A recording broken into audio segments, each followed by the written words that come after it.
जय माता दी दोस्तों। तो आज हम एक ऐसे सफ़र पर जा रहे हैं जो सिर्फ एक ट्रिप नहीं बल्कि एक आस्था का सवाल है, माँ वैष्णो देवी की यात्रा का।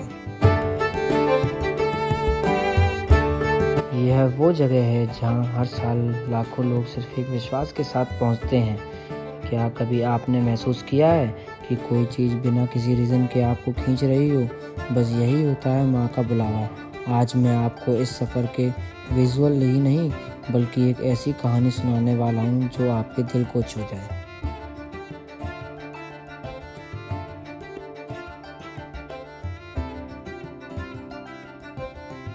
हर कहानी की एक शुरुआत होती है और हमारी कहानी की शुरुआत होती है दिल्ली के रेलवे स्टेशन से।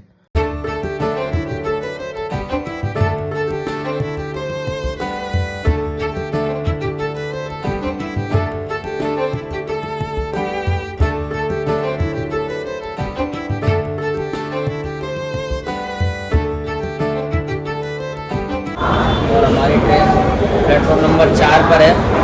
ये मेरी ट्रेन आ गई है, मालवा एक्सप्रेस। अभी हम इसमें चढ़ेंगे और चढ़ने के बाद हम लोग अंदर जाएंगे।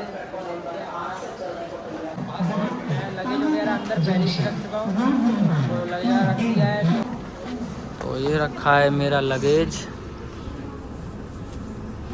अपनी सीट ऊपर वाली है। तो अभी मैं यहाँ से बस कुछ देर में ऊपर बैठूँगा, थोड़ा बहुत बाहर घूमने के बाद। अभी तो ट्रेन खड़ी है। फाइनली मैं आ चुका हूँ अपनी सीट पे ऊपर। ये कुछ मेरी सीट है ऊपर ऐसे देख सकते हैं। और ये थर्ड इकोनॉमी का एसी का वो है, यहाँ से आप चालू कर सकते हैं और इसको बंद भी कर सकते हैं। कौन सा कलर का बैग है? ये थर्ड इकोनॉमी की सीट है। अच्छा ये वाला है। बस इसमें एक चीज़ दिक्कत है, ये बता रखो के नाम नहीं आते हैं। बिल्कुल भी स्पेस नहीं है, बैठने लायक तो नहीं है। वैसे कंफर्टेबल सब चीज़ों का है, बैठने लायक इसमें जगह नहीं है, आप बैठ नहीं सकते इसमें ऊपर वाली सीट। तो बस इसमें यही एक दिक्कत है, बाकी सब ओके है। काफ़ी सारी सब चीज़ें अच्छी हैं। बेड शीट भी डली हुई है, मेरी बेड शीट। ये अपना लगेज रखा हुआ है। चलो आप कुछ देर मस्ती करेंगे, उसके बाद चलते हैं यहाँ से। तो हमारी ट्रेन चल दी है दिल्ली स्टेशन से। तो जयकारा शेरा वाली दा बोल साचे दरबार की जय।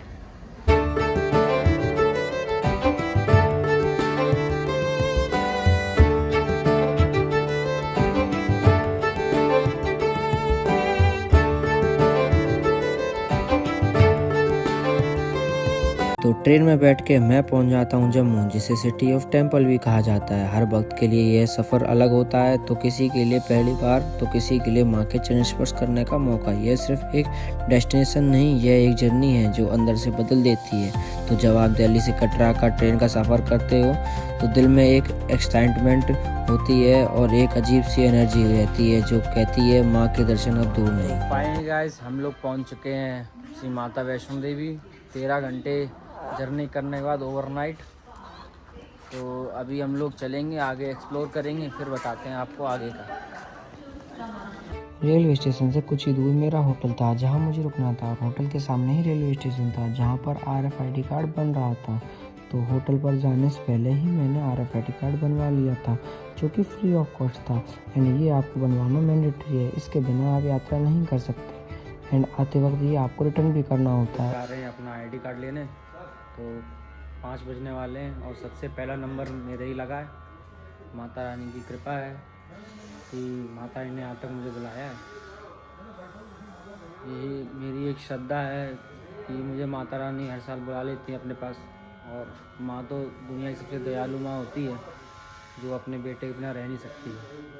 तो मेरी माँ भी अपने बेटे बिना रह नहीं सकती, तो उसने मुझे हर साल बुलाया है। तो इस साल भी बुलाया उसने। और फिर कहा जाता है कि जिसको माँ बुलाती वही यहाँ पे आ पाता है। तो हमने ले लिया है कार्ड, अभी हम जा रहे हैं बाहर कार्ड लेके अपना। ये यहाँ का कैसा लग रहा है, यात्रा शुरू होने वाली है हमारी। और मुझे यह जगह मिली रहने के लिए, जो कि बिल्कुल अच्छी थी। अपना यहाँ फ्रेश हो सकते थे अच्छे से। थोड़ी देर मैंने यहाँ पर आराम किया एंड मैं अपनी यात्रा के लिए रेडी हो गया। अब चलते हैं सीधा अपनी यात्रा करने को।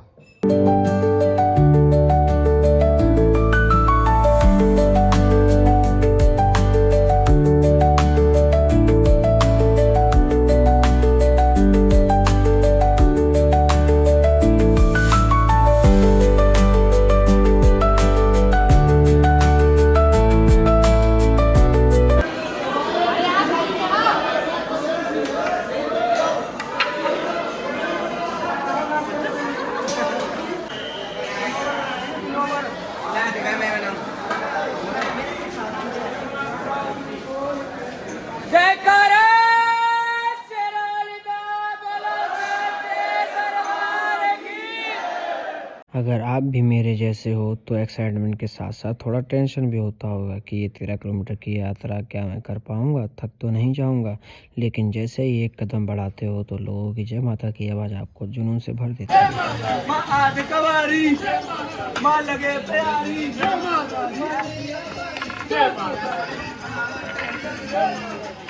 यह सफ़र सिर्फ पैरों का नहीं, दिल और विश्वास का भी होता है। जब आप जय माता दी बोलते हैं, थकान का एहसास कम हो जाता है और एक अलग ही शक्ति महसूस होती है।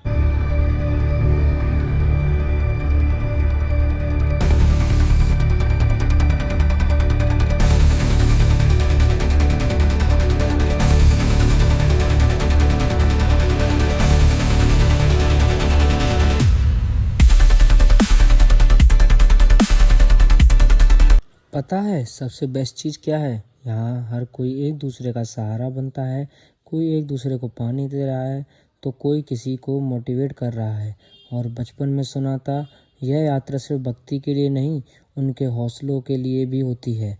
और जब आप यहाँ चल रहे होते हैं तब समझ आता है, हाँ ये सच है। तो कोई यहाँ अपनी परीक्षा पास करने की मन्नत लेके आया है तो कोई अपनी माँ की सेहत के लिए।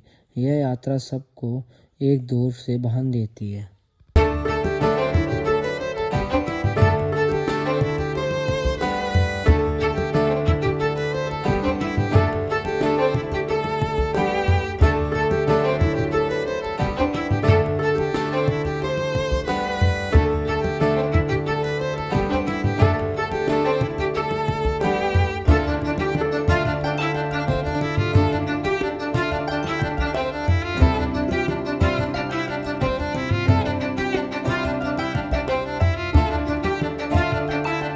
तो यहाँ पर मैं पहुँच गया था अर्धकुंवारी।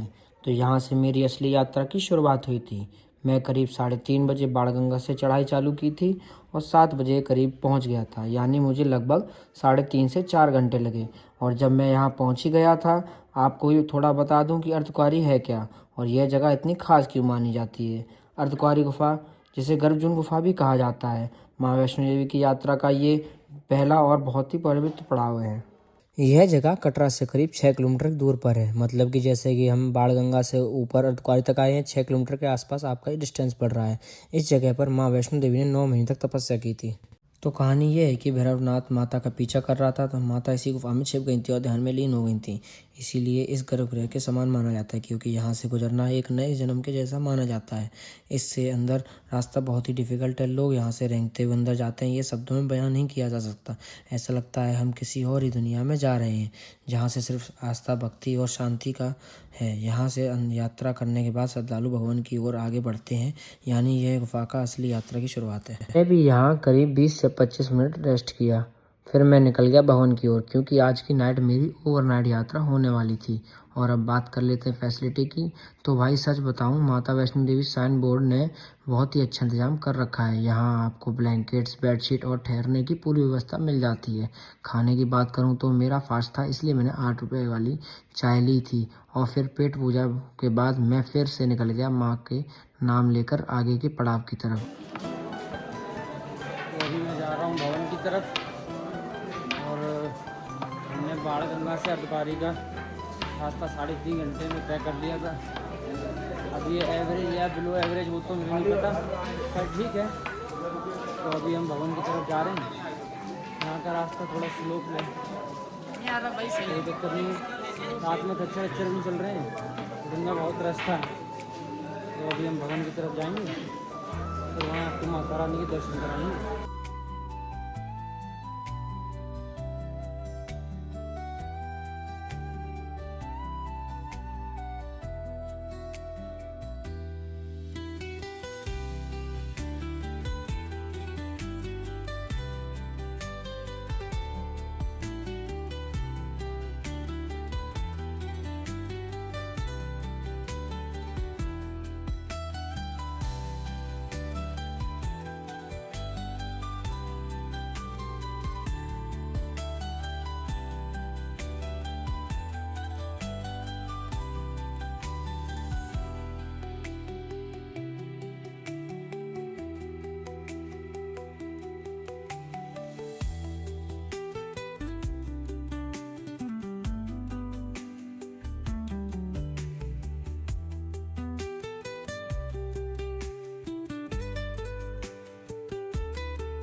हम भवन पहुंचते हैं तो एक अजीब सा सुकून महसूस होता है। क्या आपने कभी इतना शांति भरा मोमेंट महसूस किया है जिसमें सब कुछ रुक जाए, या कोई स्ट्रेस नहीं, कोई परेशानी नहीं, बस एक अलग लेवल का इनर पीस। यही चीज़ माँ के दर्शन के वक्त महसूस होती है।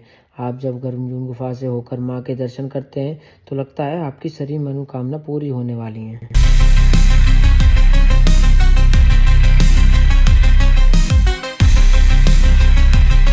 आ चुका था यहाँ डिजिटल लॉकर के पास, जो कि भवन से पहले पड़ता है। काफ़ी अच्छी फैसिलिटी है यहाँ पे, आपका सामान सेफ रहता है। यहाँ से कुछ भी ले जाना अलाउड नहीं है, जैसे कि आपकी बेल्ट, शू, वॉलेट और मोबाइल फ़ोन।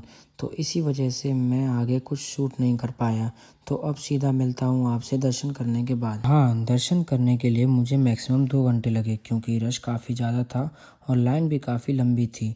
तो अब मैं मिलता हूँ सीधा दर्शन करने के बाद। बात बताऊँ, जब हम छोटे थे तो सुना था भैरव बाबा के दर्शन के बिना यात्रा पूरी नहीं होती। तब यह सिर्फ एक कहानी लगती थी, पर जब खुद यह एक्सपीरियंस किया तब समझ में आया इस बात में कितना दम है। कहानी ये है कि माँ वैष्णो देवी ने भैरवनाथ का वध किया था और उन्होंने अपनी गलती मान ली थी। मुझे माफ़ कर दो माता, मैंने बहुत बड़ी गलती कर दी है, लेकिन उनके तो वध हो चुका था। फिर माँ ने उन्हें आशीर्वाद दिया, जो मेरी यात्रा के बाद भैरव बाबा के दर्शन करेगा उसकी यात्रा सफल मानी जाएगी। मतलब कि यही, माँ के दर्शन करने के बाद आपको भैरव बाबा के दर्शन करना जरूरी है, तभी यात्रा सफल मानी जाती है। मरते मरते माता ने भैरव बाबा को इतना बड़ा दर्जा दे दिया था कि उनके बिना यात्रा सफल नहीं हो सकती।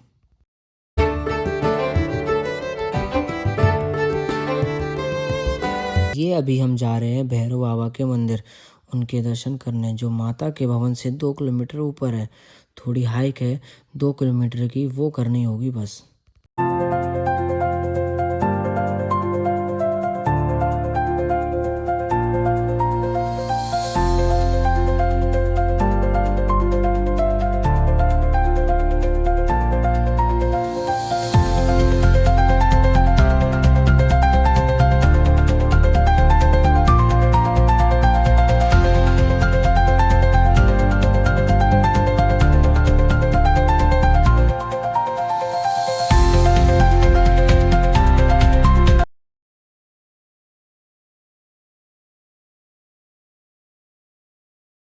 तो ये हम पहुंच चुके हैं भैरव बाबा के मंदिर। तो यहाँ कुछ ये ऐसा सीन है।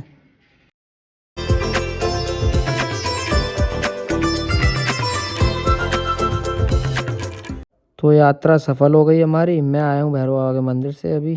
तो आगे बज रहे हैं 3:30। अभी मैं जा रहा हूँ नीचे कटरा की ओर, जो कि 11.5 किलोमीटर है। देखते हैं हम इसको कितनी देर में तय कर पाएंगे।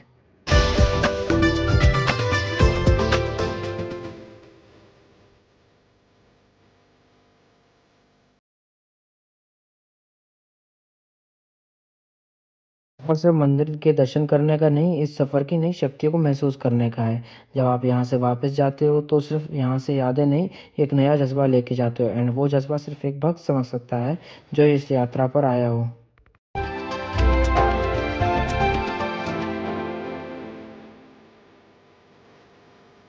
ऐसे आपने कभी माँ वैष्णो देवी की यात्रा करी है तो आप अपना एक्सपीरियंस कमेंट में ज़रूर लिखिए। और अगर प्लान बना रहे हो तो एक चीज़ ज़रूर याद रखना कि जब माँ बुलाती है तभी यात्रा सफल हो पाती है।